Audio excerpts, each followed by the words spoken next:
Hi, and welcome back. Today we're going to be talking about this Starfall Mystery Sith Saber. So he's got a line of hilts in a Jedi, Old Republic, Speeder, and Sith from the Etsy store. So this is a recent install, and this is a pretty basic setup. It does have a removable chassis, and then we've got the Kessel custom / Saberbay switches. Top is our power, bottom's our aux. And we've got the Shtok V4 NeoPixel emitter. But let's hop down to the table and let's talk about the rest of this. So here we have it. Pretty simple clan style saber, but with it like Sith style with this like dark emitter. I do like the brass ends. So that's why we went with the brass actuators in a silver or aluminum housing. So how we get to everything is we unscrew the pommel. And again, this is a simple basic setup. So no crystal chamber, nothing like that, nothing crazy. The transition is right up here. So there's also not a whole lot of room, but we had enough to get a 28mm KR bass speaker, our Proffie V3, our kill switch. I did put tactiles on here so you can switch around, and if you go to reprogram this in the future, you'll be able to kind of test it before you put it back in the hilt. We've got an 18650 with the, I think this is Saberbay's wrap. Yeah, and that's, and then the Shtok Rotary PCB set. You can see the pogo side down there and the pancake side here. And then we'll just hit it on. So we get our boot sound. And like I said, with the buttons on here, this side is your main and this is your aux. So if you kind of want to switch between fonts, you can do that. And if you want to do like a quick battery check, you can hold aux and tap power. Battery level 98%. There we go. I think I was holding it too long. And then we want to do a volume, we'll do the opposite. Enter volume menu. Maximum volume. Exit volume menu. So I always like to keep it a couple ticks off. This is programmed at 2500. With the way the pommel closes off this, the sound is really good, which is why I was testing with it lower down. But when we're ready, put it in. Cinch everything up. And up top, we do have a blade retention set screw. So when we go to put our 7/8 blade, that's where we'll do that. And keep in mind, there's not a whole lot of threads, so it'll engage like maybe 2 threads. So when you go to back out the screw to let the blade out, keep an eye on it just in case. I did drop this once or twice, moving this from table to table, not realizing it was because it was barely hanging on in there. So let's put a blade in it. I'm going to use my quantum blade like I've talked about many times. This is the, as many pixels as we can get, basically. There is a new version out. I don't think I have that one, so maybe there's more. But yeah, it's a 7/8 diameter blade. Just set that on the PCB pins, engage the set screw, and it is set up for a full length blade, so the correct number of pixels. If when you get it, you have a smaller blade, you can jump into edit mode. I'm not going to cover that here, but I'll have a printout that talks about how to do that. Straight out of the box, you're good to go. So if we want to start and stop the saber, we have a couple ways of doing that. We can press a button. That'll get us into normal mode, which is just like most sabers on the market. But if we twist on or thrust on, which are gesture controls, we'll get into battle mode. So let's just do normal mode, right? So blaster blocks with aux. To get a lockup, you have to hold either power or aux as you clash. But if we just regularly clash, we'll get those.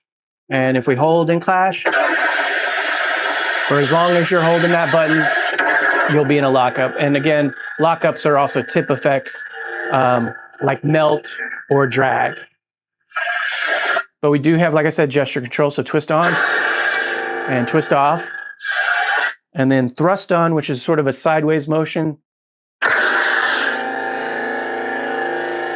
And now we're in battle mode. So if we do light taps, we will still get clashes. Like that. But if we clash hard enough, we'll start the lockup until we pull out of that position. So that will be true of a melt as well, right? Or a drag. Until you pull out. So to switch between presets, just tap the aux. If you hold, you can get into a rotation menu and you can scroll through all of the presets. If you press down, or if you point down and press aux, you'll go backwards in the preset list. This does have the Starfall font package. There are other fonts on the SD card. They're just not programmed as presets. So just like I mentioned before, you can get into edit mode, duplicate one of the presets that you like, change the blade color, change the font, and it'll look to the folders on the font, which there are many. And yeah, you can have fun with doing that. So, but we'll just start it back up. So if we want to do a force effect, hold power for 2 seconds.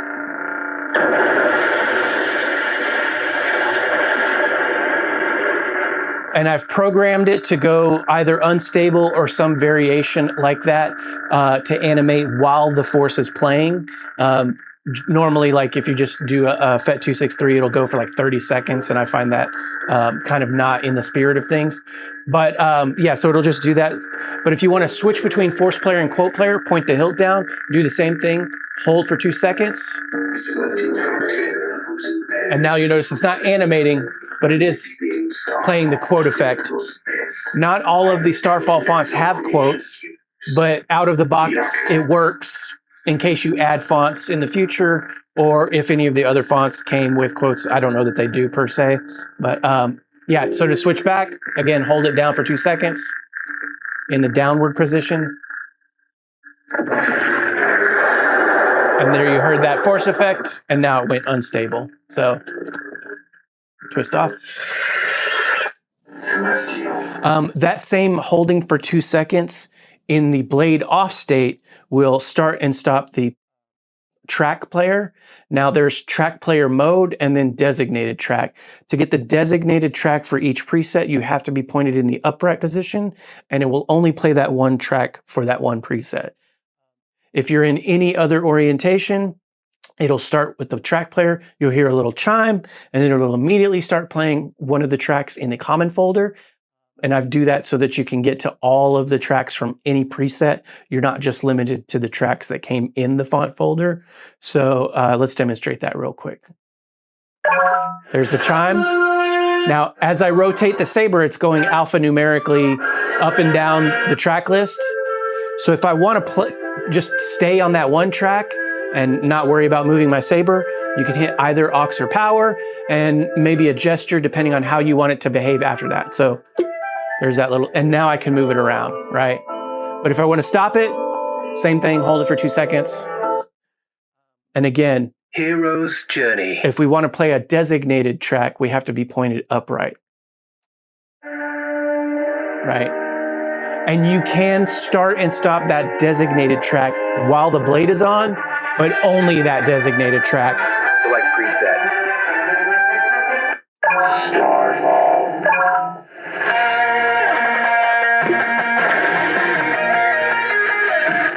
So there I started a track player, but because I ignited the blade, I had to stop it by pointing up. So I also accidentally pressed aux when I wanted to press power, so it was like switch preset. Okay, so one thing to note is that some of these presets come with pre-ons. If you do a gesture control, you'll bypass the pre-on, and so that is true of Hero, Ruin, and then the last three, which are the newest, that coincide with some of the hilts that came out, the Ascension, Legacy, and Alliance. So, but let's demonstrate that real quick. On this one, it's a quick little emitter flare. And then it ignites regularly, okay? But if I do my twist on, I'm not gonna get that. It just ignites. So just know that that's how that works.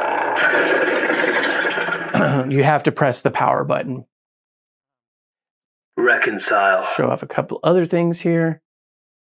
Okay. When the blade is on, if you want to change the blade color, you will hold aux and tap power, and you'll get a little chime, and then it'll go in. Now, I've put the Proffie OS voice packs on here to not only help with edit mode if you choose to use it, but also it'll announce the colors. It also helps with the volume menu and stuff and things like that. But to do that real quick, we'll hold aux tap power. So there's our little chime. Red, orange, dark orange, orange, gold, yellow. You can get in between colors by holding power, but I have a tendency to screw that up because the moment you let it go, that it accepts that color. Green, yellow, green. So if this is the color we want, we'll hit power, green. but I'm gonna actually hit aux because this one's intended to be yellow. So aux will call out revert, and he'll say that, and now you're not in color change mode anymore. And that's just if you want to do that. You can also get into edit mode to edit all of the various individual ignition colors, lockup colors, blast colors, and other effects like that. But just for the main blade color, you can still use the regular blade color change menu system. Yeah, and then the only time that is not true is for Corn Horn, and that's because it flip-flops between two colors. So we start out in white, and then if I hold my arm up, you'll watch it wipe to purple. So again, I was holding aux and tapping power with my two fingers. So it'll just flip-flop between those. It's only true of the Corn Horn because that one, there's a lore behind the story and all that stuff. So just a heads up. But now we're on the last few fonts. Legacy. Some of the newer ones like Legacy. And again, like I mentioned, we do have preons. And so if you want that preon, you have to press the button. Otherwise, it'll skip it. Alliance. And again, so some of these have the OS voice packs, depending on if I knew who the character was based around. So if we do like a battery level indicator by holding aux and tapping power. Battery level 90%. So we've got Obi-Wan on this one. Ascension. Battery level 90%. Vader on that one. And then it'll be the same for volume. Hold power tap aux. Enter volume menu. Exiting volume menu. So, and that'll change per preset. You can find out more about that if you decide to add voice packs. So that is pretty much it. Let's see if we do have the battery level indicator. Battery level. Yes. So we've got a little bubble out here. Again, this is programmed for a 36-inch blade length, or I think 132 pixels. So if this was 100%, this would be all the way at the tip. As it depletes, it'll change colors down to yellowish, orangish to red. You may start to hear audio artifacts when the battery gets low enough. And depending on like what's going on with the blade style, that just means charger battery. So you may never actually get it down to seeing red. But like I said, any other preset, you can get your percentage by holding aux and tapping power. Battery level 91%. So we've got a pretty full battery. So that's going to cover most of the effects and controls. This is not everything. So again, I'll have a printout for the customer, and that will go into detail. Anything that I don't cover here and isn't also covered there, there will be a link to the FET263 prop file control website, and you can learn more there and watch his videos and teach yourself how to program Proffie if you want to choose to do that. So the config that I've programmed for this is on the SD card. It only takes up about like 40% of the space. So there's plenty more to choose from. I've also built in a couple blade styles that have options, which is why it only takes up that much. And then a couple of the like Ruin and Corn Horn had specific blade styles. But you can turn on and off those options to change the blade style to be something unique for whatever font you want to apply that to. So all that is in the config if you want to learn it. If not, again, you can just wield it around as is. Pretty fun. When we're ready, we can pull the chassis out and hit the kill switch. And we're good for long-term storage. So that is Mystery Sith number 6. To Nick, thanks for entrusting me with this install. To the customer, thanks as well. And for those of you out there watching, may the Force be with you.